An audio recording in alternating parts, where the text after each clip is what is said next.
This is Tom Mullen with Communities at Washington Times, and today I'm joined by Christina Tobin. Christina is the founder and chair of the Free and Equal Elections Foundation and president of Free and Equal Incorporated, a nonpartisan full-service ballot access consulting and petitioning firm that works with candidates from across the political spectrum and across the United States. She's also vice president of Taxpayers United of America and serves on the board of Coalition for Free and Open Elections. Christina, thanks for taking the time to speak with me today. Thank you, Tom, so much for having me. Now, we've interrupted a busy weekend for you because you're organizing Free and Equal's second presidential debate this year, scheduled for this Monday, November 5th at 9 p.m. Who are the candidates and how are they selected? Sure. Remember the 5th of November, we're having it, yes, on Monday at 9 p.m. Eastern. And the candidates that are participating in this debate are Jill Stein with the Green Party and Gary Johnson with the Libertarian Party. And what can viewers expect to hear from these two candidates that they wouldn't hear from Romney or Obama? Well, with Free and Equal, our debate is funded by the people. The Commission on Presidential Debates, well, it's funded by private interest money, from Anheuser-Busch to tied to Warren Buffett, you name it. So with our debate, there are no restrictions. We're having the people submit questions, and I do know that one of the questions will be probably about the ending of the Federal Reserve. Should we end it? And then there's going to be other questions on foreign domestic policy. I think Gary and Jill may agree on some of them, but on others, they're definitely going to have a disagreement and debate. So it's going to be really exciting. I mean, our last debate, one of the questions was about the NDAA, National Defense Authorization Act, and so we're going to have a lot of interaction here, and I think we're going to have a lot of international coverage, even more so than the last debate, and which was moderated by Larry King. So I'm really excited. Again, it's on Monday, 9 p.m. Eastern. You can go on our website, freeandequal.org, freeandequal.org, to watch the live feed there. Okay, and you mentioned that they do disagree on some things. It's refreshing to hear an actual debate where the candidates actually do disagree. Gary Johnson and Jill Stein have very different ideas about the role of government and the solutions to our many problems. Isn't that right? Yeah, they sure do. They do have a different take on, things such as health care and so on, but my feeling is that with the system, the two-party system's been playing us for over a century now, and they've made us quite divisive. And I do foresee after this election a huge movement of independents running for office and finding, well, we do have a lot in common across the spectrum. We do want to end the Federal Reserve. We don't like the Patriot Act. Say no, to drones and SOPA and NDAA.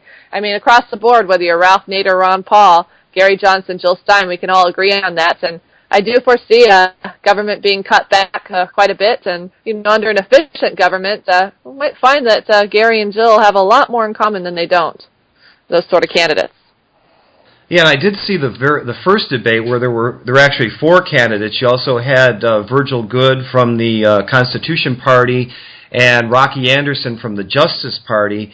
And again, as much as they disagreed, you bring up the NDAA, which gives the president the authority to arrest an American citizen, actually use the military, and hold him indefinitely without charges, without any appeal to a judge for habeas corpus or a hearing.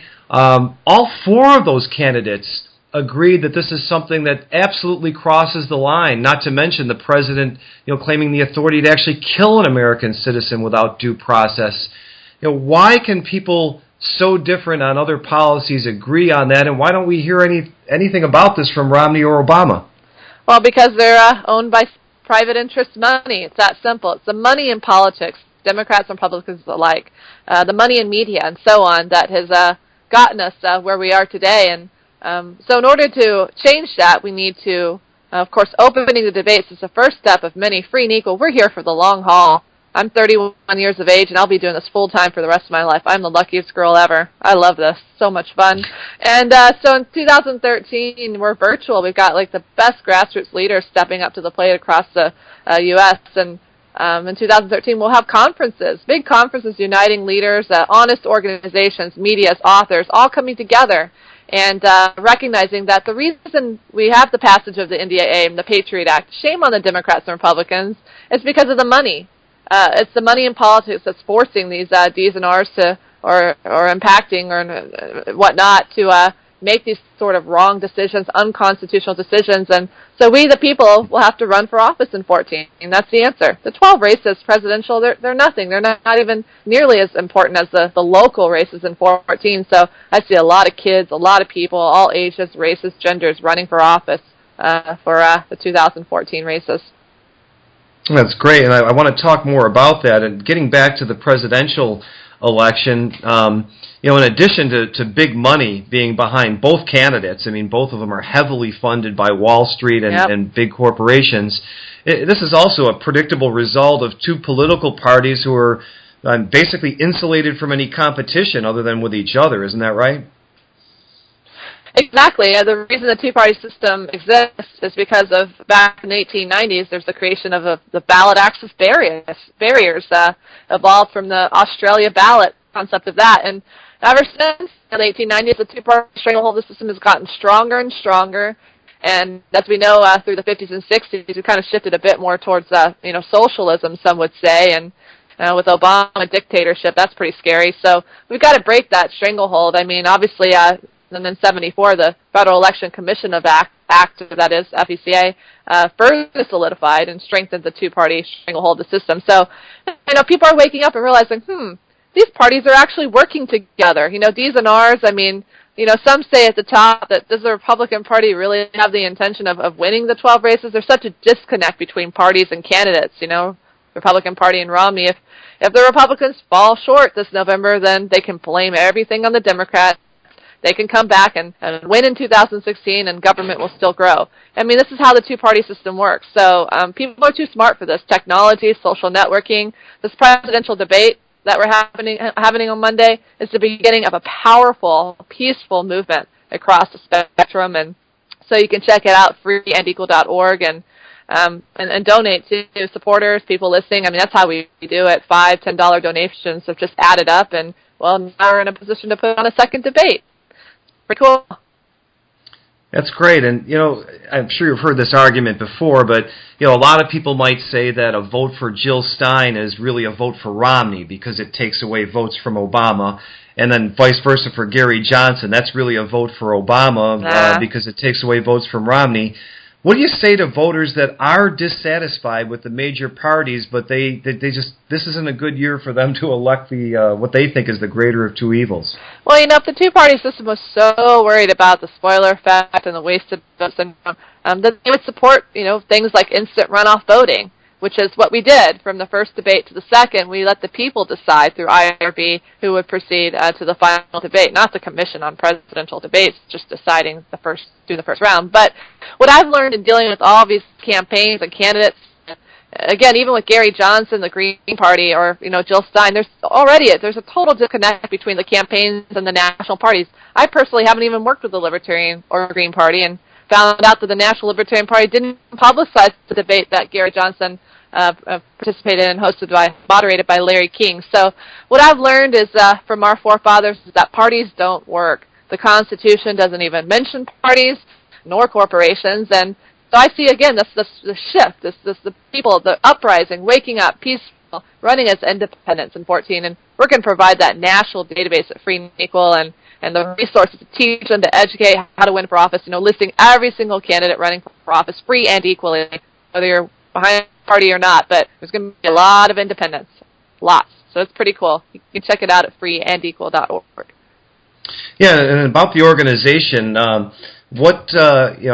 after Tuesday, the presidential election will be over, and what is next on the plate for free and equal elections? What else are you involved in besides presidential debates? Yeah, that national database. Imagine one central location where you could click on a website and go to your county and see, there are 15 people running for this local office. And, there's a 1-minute video equally for all the candidates. How much money do they get in their campaign? There it is. That's how much they get from private, interest or union or corporation. I don't care. Or, just voters or people. I don't know. And then also imagine the resources of seeing panel discussions of experts talking about the drug war, drugs, electoral, and so on. And those panel discussions will be used as resources, tools, not only to educate voters and non-voters, but the people running for office to maintain integrity in their thoughts. I do see these independents being for getting rid of those ballot access barriers. I see them being for opening debates. I see them being for instant runoff voting and addressing voter fraud, and seeing that common denominator between the left and right. So I do see all the independents having a lot in common, and we need people in office that represent the constituents, not money, not private interest, but just we the people. And how can the average voter who might be very interested in what your organization is doing, get involved? Well, we have a volunteer tab, and you can go to freeandequal.org. I know I've plugged it a little too much in this interview, but I think you got it now, so I'm not going to bring it up again. But just go to our website and check it out. Volunteer, get familiar with it, sign up for our newsletter, and if you feel comfortable donating $5 or $10, you'll know it's going to be spent the right way. We've been endorsed by Ron Paul, Ralph Nader, across the spectrum, and we look forward to our caucus leaders throughout the U.S. Hosting lots of debates at the local level, and free and equally as well, like what you do at the national level. A complete connection. Great people are stepping up to the plate to help us. Vetted people in this grassroots industry movement that have been involved for such a long time, that just want a peaceful and prosperous America, and world for that matter. Yeah, and I'm sure you'll find a lot of people that agree with that, Christina. Hey, thanks for taking the time today and for the great work you do for a worthy cause. It was nice being with you. Well, thank you for all that you do and reaching out, and I look forward to being on your show again in the future. Thank you, Tom. All right, that was Christina Tobin, founder and chair of the Free and Equal Elections Foundation. And this is Tom Mullen of Communities at Washington Times. Thanks for listening.